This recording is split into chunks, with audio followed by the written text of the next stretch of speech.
So something I've kind of let fall to the wayside since I started this channel is a lot of television series. If it wasn't horror or comic book related, I usually just couldn't keep up with it because I've spent so much time watching all of this stuff that I've been doing, which I've had a blast with. But now that I've started Jason Talks and whatever, and I can open myself up to talk about whatever, and because I just want to watch, I'm trying to catch up. So for the last, all of yesterday, that's all I did. That's why I didn't get any movies yesterday, is because I was watching Glow Season 2. I love Season 1, and I was really looking forward to Season 2, so I just wanted to watch it.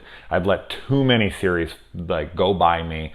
I'm trying to catch up on them. I'll definitely do a movie here and there, but I want to watch a lot of TV series. So I thought I'd talk about Glow Season 2 really quick because I thought it'd be fun. You know, why not? I just finished it last night. I watched the whole thing in like one sitting.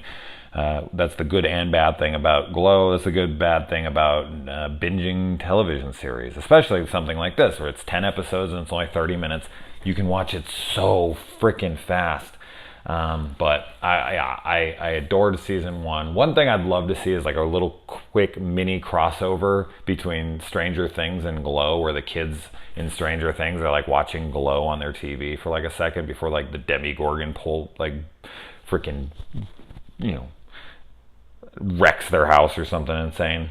Or the mall, right? Because we just got that footage that Steve is working at the mall in Stranger Things Season 3. We got a year wait for that. Ugh, that's awful. But hey, man, do it right, and it'll be worth the wait. So, Stranger Things Season 3, hell yeah, let's get that going. I mean, I watch so many Netflix original series. It's crazy. I watch a good majority. They have too many to keep up with now, but man, they make some incredible shows. Altered Carbon, the Marvel freaking Punisher, Daredevil, Jessica Jones, Iron Fist, Luke Cage, The Defenders, like just that alone. And then you got like when House of Cards started and Orange is the New Black, and like I love all that stuff. I watch all of them. I'm looking forward to all those new seasons, Orange is the New Black and all that. So I haven't even watched the new the new season of Luke Cage yet because I just haven't had time. And Kimmy Schmidt, I haven't watched Season 4 yet. I love Season 1 through 3, so I really want to watch that. So many shows, and many more that I haven't even mentioned.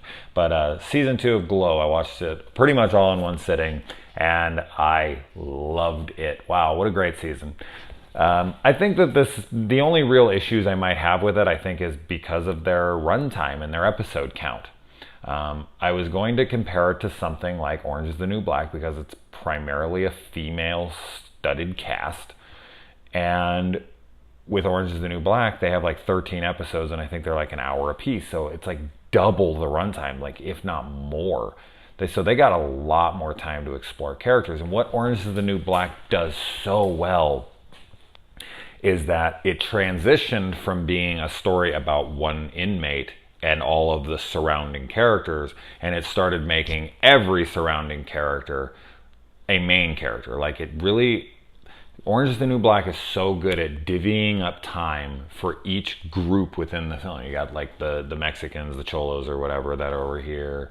And then you've got like, it makes it sound like I'm racist or that I'm grouping people together, but that's how prison is, and that's how the show is. You got the black girls, you got the Mexican girls who work in the kitchen, and then you got like the little white girls, and then you got like a little lesbian crew, and then you got like the outcasts, the girls that are really into the religion and all that crap, the meth heads, and then you got your own little groups, which is how I've heard prison is.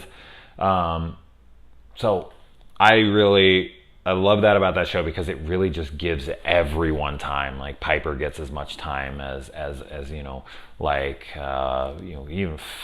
Flocka and her friend.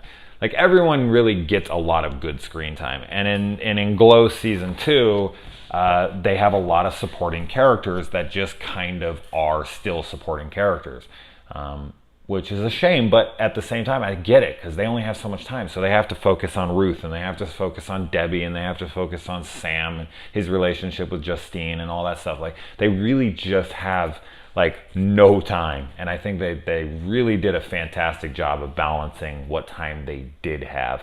I was really invested in pretty much everything that there was going on here.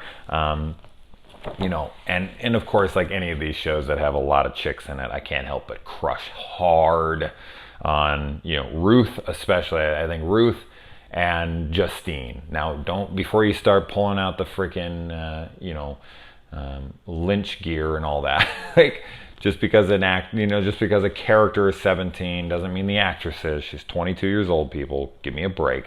She's beautiful. She's very much my style. So I get very, I love her and I love Ruth. They're both like, they're like dead even for my crushes on the show. And there's plenty of other, cute chicks in this show.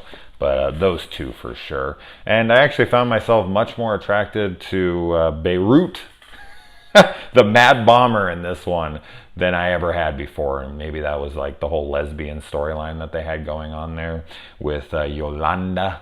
But I really liked Yolanda's addition to the show. They really didn't focus on some of the secondary characters almost at all. Like there was characters that were just kind of pushed to the wayside. Just kind of like they did a couple little jokes, but outside of that, they were just almost sidelined throughout the whole season. Which, as I said, that's just time management there. They just didn't have enough time.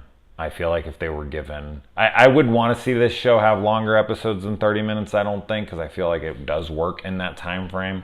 But maybe 3 more episodes, maybe 13 they could have fleshed out a little bit more, but that's just me wanting more. So that's always a good thing. I think that's always a good sign of a show when you want more, not less. The whole like chemistry between Ruth and Sam back and forth, and just like the teasing of them potentially being together and back, like that was rough stuff. Like they just kept getting so close, and they kept. I don't know how much like I'm into them being together, honestly. He's such a shithead, but they're starting to make him a nicer guy. But man, he's been such a dickhead to people.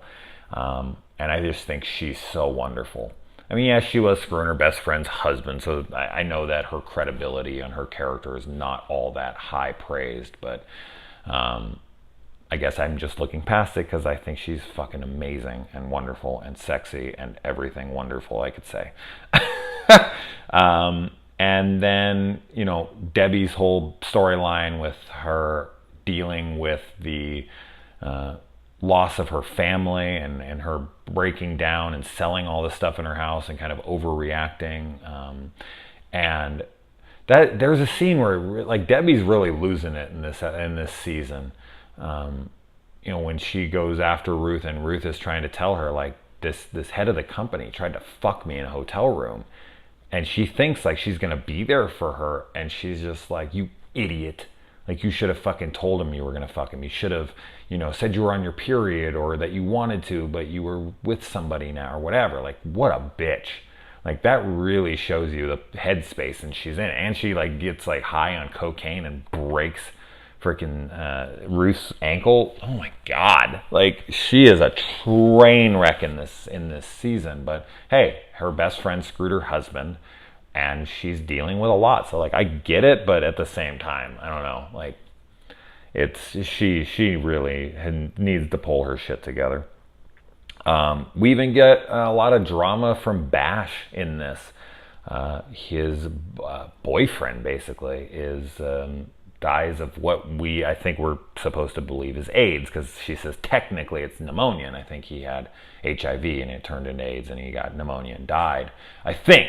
I mean, I could be wrong on that, but then Bash goes off and he marries, what's her name, the smart chick, who's not really smart, who was gonna marry Cupcake, who is Ham from The Sandlot. So that was funny to see. But yeah, his drama is pretty intense as well. Like, he's just looking for this guy. He's going to all these gay clubs and looking for him, and he finally gets that phone call, and it's right at this high moment where he thinks he's saving the show, and he gets the call, and it's just this huge gut punch, and he tries to mask that because he's in denial, and he's in the closet, and he tries to like run over and tries to save the day, and marries this girl on a whim, and it's a total lie. But I mean, the marriage is a lie in itself. Like, he lies to her that he's in love with her, and she's like, all right, well, I'll try. And it's much better than than freaking ham over there, or cupcake. And then another really great storyline in this was, and it's only for one episode, but Welfare Queens. And I think that was a good episode to address all of the negative stereotypes that they keep pushing in Glow, like her being Welfare Queen, and the Beirut, the Mad Bomber, how they have like, I think she's like an Indian girl, right? And she's playing an Iranian or something. Like it's all super racist and completely not PC in the slightest. So I thought that was really good, like seeing her son watching his mother kind of make a fool of herself in front of him, but then him kind of accepting it and just being like, wow, Mom, like I didn't know you had the wrestling moves, and like just, I don't know, like the peaks and valleys of all those emotions, and her hiding it and feeling so bad. Like I feel like her moments in that were really like just heartbreaking, like the look on her face when she's gonna lose. And I thought for a second there for sure she was gonna like screw up the match and not lose because she couldn't lose in front of her son or whatever. But like when Debbie pushes it and she comes up and she's like, get a job, like that moment is so brutal. It like really shows you that like that shit ain't funny. Like in that moment, when in context with the right people, like if you're just the white person watching it, you're just like, whatever, like who cares? And it's like, well, you're not the son of that girl who's degrading herself for laughs for, other people. So I don't know, like that really hit me hard. We don't get a lot out of many other characters. Like Machu Picchu has a little bit of stuff going on with her brother, but that's not really fully explored. I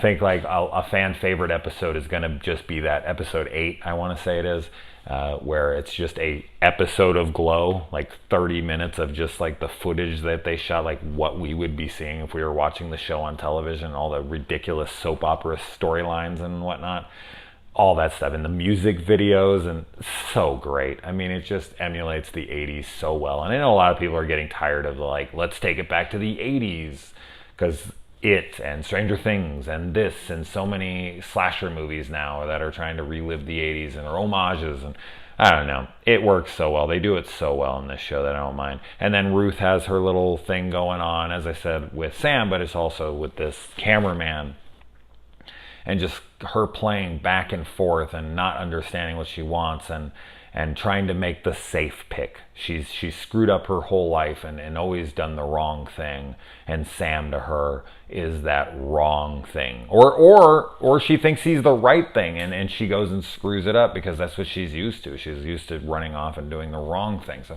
I don't know which way to take that. The cameraman seems to be the better guy. Like he seems to have his shit together. He seems to not be a total asshole. He seems to treat her like a princess, and Sam's kind of a dickhead. So, but I love that Sam is like a old exploitation horror director and whatnot. Like that's definitely what I wish I was in the future. Hopefully I'm not as cynical and shitty as he is. And his relationship with with Justine in this, and just the back and forth, the mom coming and being like, no way, you don't get to be the father, this and that. And it's like, to be fair, you didn't tell him that she existed. So that's kind of fucked up. Like, yes, I know she walked out, but it's a one night stand. Like, that's what people do. Like, it's not like he dated you for months and years and then just walked out one day when he found out you were pregnant, or like once you had the kid, he bailed, or like you had a one night stand. He left and you never told him about it. And then now you're pushing it on him like this is his fault. I'm sorry. That's a little fucked up. She should have told him. And if he rejected her, then she'd have some issues. Then I could totally understand her side of it. But like, you don't get her, you don't do this, you're not this and that. It's like, you could have told me. You could have told me, and maybe things would have went differently. You think you know how it would have went, but in reality, you don't. Like, unless you came to him. And every guy has that fear. That's a fear that women can never understand, is the fear of somebody showing up and being like, hey, this is your kid. You'll never understand that. We do.